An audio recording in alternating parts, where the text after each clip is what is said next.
వాళ్ళు ప్రజలు ఏదో చెప్తే ప్రజలు ఏది ఇష్టపడుతున్నారో దాన్ని చెప్పడానికి అలవాటు పడిపోతారు. ఈ రోజున దేవుని యొక్క వాక్యంలో నుంచి దేవుడు మాట్లాడుతున్నాడు. ఇదిగో ఆ చిన్న కుమారుడు వెళ్ళిపోయిన తర్వాత ఆస్తి అంతా పాడు చేశాడు, దుర్వ్యాపారం వల్ల పాడు చేసుకున్నాడు, తండ్రి ఇంటి నుంచి వెళ్ళిపోయాడు, అక్కడ ఉన్నటువంటి ఆ భయంకరమైనటువంటి పొట్టుతో ఆకలి నింపుకోవాలనుకుంటున్నాడు.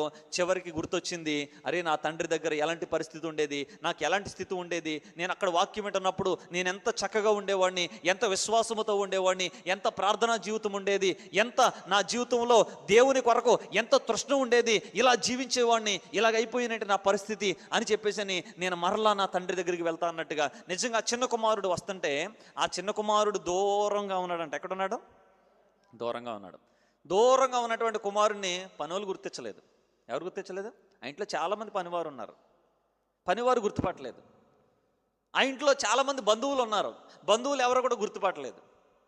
కానీ ఒక ఆయన గుర్తుపడుతున్నాడు. ఎవరు? తండ్రి గుర్తుపడుతున్నాడు. ఎవరు గుర్తుపట్టట్లేదు ఆయన్ని. ఎందుకు అరగనంటే అలా మారిపోయాడు, ఆ రీతిగా మారిపోయాడు. అలా మారిపోయినా సరే దూరం నుంచి ఏం చేస్తున్నాడు అనంటే కుమారుడిని గుర్తుపట్టాడు. ఆ గుర్తుపట్టినటువంటి కుమారుడి దగ్గరికి వెళ్ళి మెడ మీద పడి ముద్దు పెడుతూ ఉన్నాడు. దేవుని యొక్క సంగమా, దేవుడికి దూరం అయిపోయి చాలా కాలం అయి ఉండొచ్చు మన జీవితాల్లోని. మన జీవితాల్లో దేవుడికి దూరం అయిపోయి చాలా కాలం అయి ఉండొచ్చు. దేవుణ్ణి మనిషిని దూరం చేసింది ఏంటో తెలుసా? దేవుణ్ణి మనిషిని దూరం చేసింది ఏంటో తెలుసా? పాపమేనండి మనిషిని దేవుడికి దూరం చేసింది. దేవుడికి దూరం చేసింది పాపం.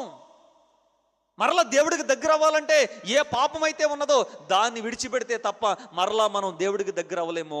ఇదిగో కుమారుడు వస్తున్నాడు. ఎలా వస్తున్నాడు అంటే తండ్రి దగ్గరికి పశ్చాత్తాపంతో వస్తున్నాడు. నేను